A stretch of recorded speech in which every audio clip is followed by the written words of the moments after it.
Hello students, तो मैं उत्कर्ष यादव एक बार फिर से आप सभी का स्वागत करता हूं आपके अपने YouTube channel wisdom math academy पर। कल की क्लास में हमने linear equation in two variable वाला चैप्टर स्टार्ट किया था, जिसके अंदर हमने एक टॉपिक पढ़ा था, क्या सब्स्टिट्यूशन मेथड क्या होता है, और उस मेथड को हमने समझा था एक एग्जाम्पल के माध्यम से। आज की जो हमारी क्लास रहेगी उन पर बेस कुछ 2-3 क्वेश्चन है, उन पर रहेगी कि हमको किस किस प्रकार से अगर ऐसे क्वेश्चन आ जाए तो कैसे सॉल्व करना है। ठीक, तो चलिए देर न करते हुए हम आज की क्लास को स्टार्ट करते हैं। हम देखते हैं सबसे पहला क्वेश्चन हमारा क्या है आज का। सबसे पहला क्वेश्चन है इसमें कि 3x minus 4y is equal to 10 और 4x प्लस 3y बराबर 5। तो इक्वेशन ए, क्वेश्चन फर्स्ट को हम कैसे सॉल्व करेंगे, सबसे पहले हम लिख लेते हैं हमारे पास गिवन इक्वेशन क्या क्या है। 3x minus 4y is equal to 10 और 4x plus 3y is equal to 5।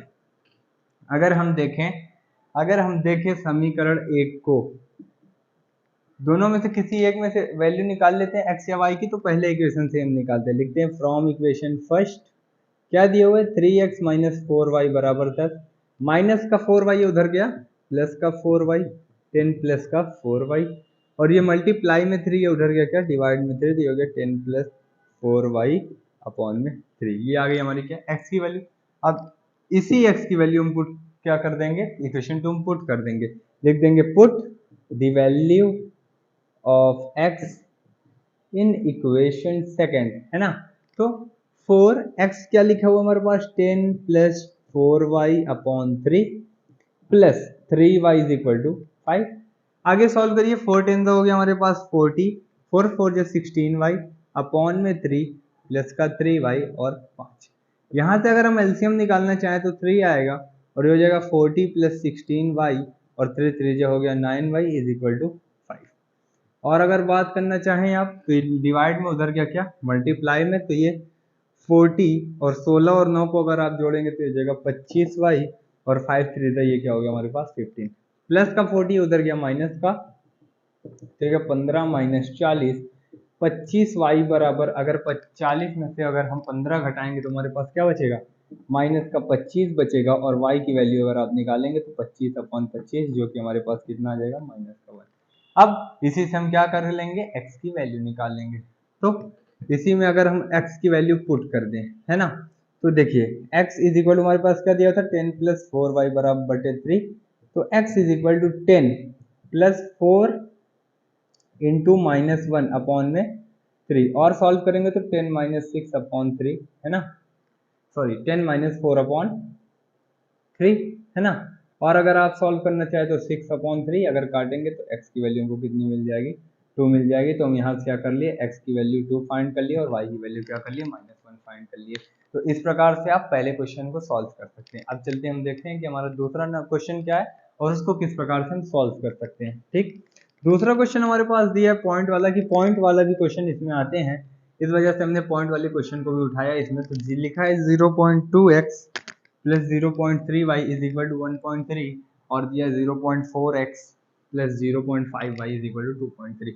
अच्छा देखिए, जो गिवन इक्वेशन है हमारे पास, पॉइंट सब में हर एक नंबर के बाद, एक ही नंबर के बाद पॉइंट लगा, एक नंबर के बाद पॉइंट, एक नंबर, तो हम इस इक्वेशन को कुछ इस प्रकार से लिख सकते हैं 2x प्लस 3y बराबर 13, और नीचे वाले को भी क्या लिख सकते हैं 4x प्लस 5y बराबर 3।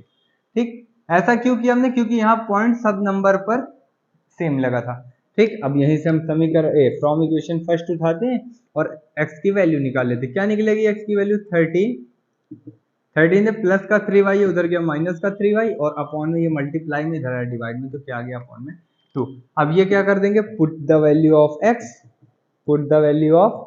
x in equation second. ठीक, अगर सेकेंड में हम पुट करेंगे तो 4 multiply by 13 minus 3y upon में 2 प्लस का 5y इज इक्वल टू 23। ये इससे कट जाएगा 2 टाइम्स में, और 2 का मल्टीप्लाई कर दे 13 दूनी 26 और 3 3 जा 9, सॉरी 3 2 जा 6y प्लस का 5y इज इक्वल टू 23।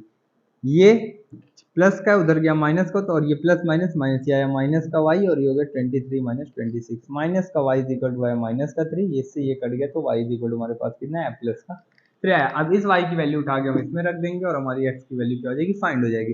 तो x is equal to 13 minus 3 into 3 upon में क्या हो जाएगा 2 हो जाएगा, x इज इक्वल टू 13, 3 3 जा 9 अपॉन में 2, x इज इक्वल टू 4/2 और x की वैल्यू अगर हम फाइंड किया कितना हो गया 2 हो गया। तो हम इस प्रकार से क्या कर लिए x और y की वैल्यू फाइंड कर ली पॉइंट वाले क्वेश्चन में। ठीक, अब आज का जो हमारा आखिरी क्वेश्चन है उसको भी देख लेते हैं कि उसको हम किस प्रकार से सॉल्व करेंगे। आखिरी क्वेश्चन हमारा न्यूमरेटर और डिनोमिनेटर के बेस पे है कि अपॉन में जब क्वेश्चन आ जाए तो उसको हम कैसे करेंगे। देखिए एक हमारे पास दिया हुआ है s minus T is equal to क्या 3 दिया हुआ है, और दूसरा हमारे पास क्या दिया हुआ है, दूसरा हमारे पास दिया हुआ है कि s upon 3 plus T upon 2 is equal to 6। इसको एक मान लीजिए, इसको क्या कर लीजिए 2 मान लीजिए। अगर आप इसको इक्वेशन 1 और 2 मान लिए तो हम क्या करेंगे, from equation as it is वैसे ही करेंगे जैसे हमने पिछले दो क्वेश्चन। फ्रॉम इक्वेशन फर्स्ट पे आया, हम s की वैल्यू निकालेंगे, हमारे पास क्या निकलेगी 3 प्लस का t। अब s की वैल्यू हम क्या कर देंगे, इसमें पुट कर देंगे इक्वेशन 2 में। Put the value of s in equation second, है ना। तो 3 plus T upon 3 plus T upon 2 is equal to 6। क्या यहाँ पे t और t ऐड होगा? अभी नहीं होगा, क्योंकि ये दोनों न्यूमरेटर और डिनोमिनेटर के अपॉन बेस पे हैं। तो हम इसमें हम क्या करेंगे, सबसे पहले एलसीएम करेंगे। तो 6 आएगा, 3 2 जा 6, तो ऊपर 2 3 जा 6 प्लस 2t, है ना। और अगर आप चले तो इसको 2 3 जा 6, तो ये क्या होगा 3t इज इक्वल टू 6। आगे आप सॉल्व करना चाहें 3 और ये मल्टीप्लाई डिवाइड में उधर गया मल्टीप्लाई में, तो ये 6 plus 5t is equal to 36। ये प्लस में उधर गया माइनस में, तो 5t is equal to 36 minus 6, t is equal 5t is equal to आएगा 30, और t इज इक्वल टू अगर हम निकालेंगे तो कितना आ जाएगा 6 5 1 5 5 6। अब इस 6 की वैल्यू उठा के आप s में रख दीजिए, तो हमारे पास किसकी वैल्यू फाइंड हो जाएगी, s की। तो 3 प्लस t था, s is equal to 3 plus 6, s is equal to कितना फाइंड कर लिए 9 फाइंड कर लिए। ठीक, ये हमारा क्या हो गया, हमारा सब्स्टिट्यूशन मेथड हो गया कि हम किस प्रकार से वैल्यू को सब्स्टिट्यूट करके x और y की वैल्यू फाइंड कर सकते हैं।